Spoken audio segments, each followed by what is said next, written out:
17th of May. So we're in great company with a bunch of great celebrities. So you go ahead and add me to that list. I get away for a little bit, you know what I'm saying, trying to get a couple of things together. I apologize, and let's not forget the fact that I'm not going to call no names, but their initials are YouTube. Took my videos down, so I was kind of feeling out of place about that, whether I should continue to do this, but I'm going to continue to do this, even if they don't want to live stream me now. Somebody snitched, and then the excuse that they gave me was real bogus and real artificial. So, with that being said, the topic of my video today is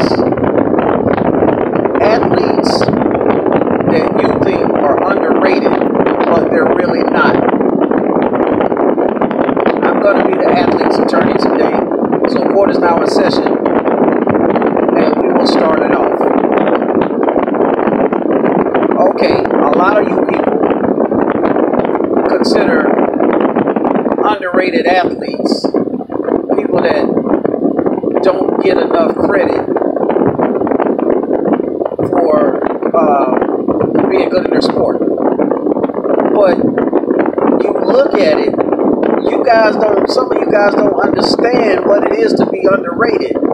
You say stupid stuff like, for instance, we'll go to basketball and I hear this more than anything. I hear these two guys' names more than anything when it comes to being underrated. In any sport, the first name that I hear when it comes to being underrated, people first scream, Penny Hardaway's underrated. Then the next name I hear is Grant Hill. Grant Hill's underrated. Now, let me ask you something.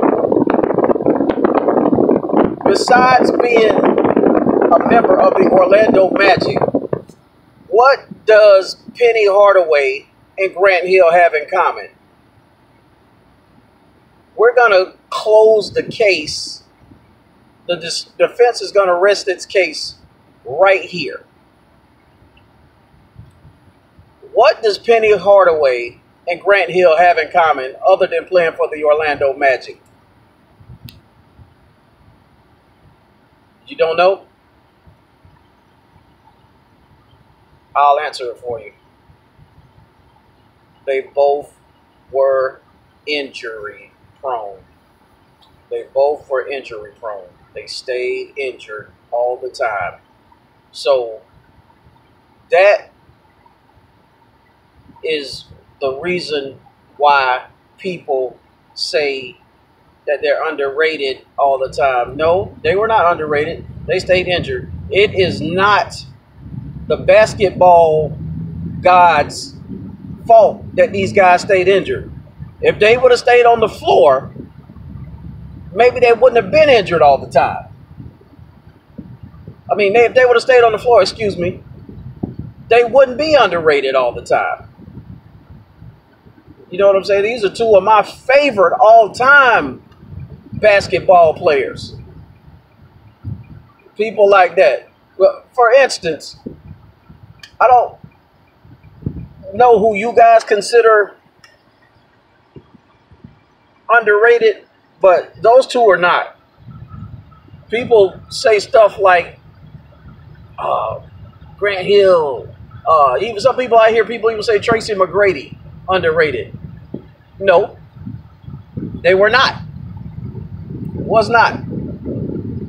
Tracy Mcgrady was not underrated. When it comes to basketball, people like Kevin Johnson was underrated. No matter what he did, nobody gave him props for what he did. Kevin Johnson stayed healthy for the most part, had small injuries here and there. Kevin Johnson only won the Most Improved Player award. He won NBA's Player of the Week a few times, and he won a couple of other mediocre awards, but never did Kevin Johnson get the credit he deserved for being an all-time great. Let's see who else is underrated. Terrell Brandon, another underrated star. Most of you remember him from the Cleveland Cavaliers, Minnesota Timberwolves, and was on the cover of Sports Illustrated. #1 player in basketball back in the 90s, 96, 97. You don't hear Terrell Brandon getting no props, no respect for nothing. There's another underrated basketball player. Guys like that. You got Troy Hudson that played. Underrated. Guys like that. Those are underrated players. People say stupid stuff like Reggie Miller. And in football, you'll hear a bunch of people say names like Steve Young was underrated. How? The man won 2 Super Bowls. Maybe 3. I'm not sure. I have to check my stats. Marcus Allen. Marcus Allen was not underrated. Y'all don't understand. People say Bo Jackson. Bo Jackson was injured. How was he underrated? He's not underrated. He stayed injured. There are a lot more. I can keep going on. People in football that are underrated. People like Yancey Thigpen for the Steelers. Charles Johnson for the Steelers. Anthony Carter for the Minnesota Vikings. These guys were underrated. Terrell Fletcher. Those are underrated players. Who else? I don't know if I put Sam Mills in that category of being underrated, but he got a lot of bark.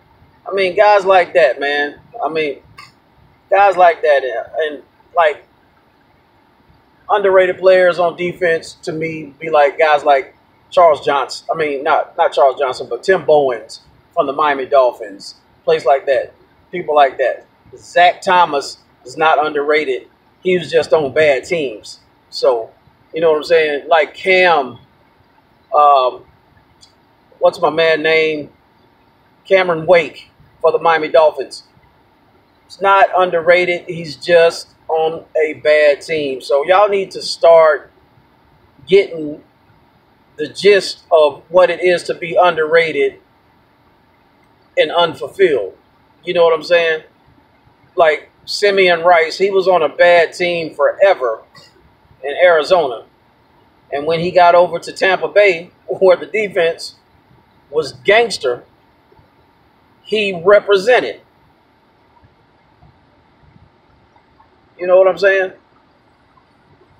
So let's stop calling players underrated that are not underrated just because they underachieved with a team that didn't want to help them or help build around them. Got like DeMarcus Ware, you know, like that. You know what I'm saying? They move away from them teams and they do better. You know what I'm saying? I hate stupidity when you're not paying attention to what's going on around you. You're just dumb if you think for 1 minute that somebody is underrated just because they are injured or they are on a bad team. I'm going to hear Khalil Mack's name in the future being underrated. You're going to hear a bunch of people being in the future being underrated when they're on bad teams. This guy, what's his name? Sammy Watkins. Underrated. He stays injured a lot. Sammy Watkins stays injured an awful lot. So you call him underrated if you want to. I don't think he's underrated. I just think he just stays on bad teams. And when he comes to a good team, he's either injured or he's just in a bad situation. It's just, I don't know. Bad quarterbacking. But not injured. So, having said that, the defense rests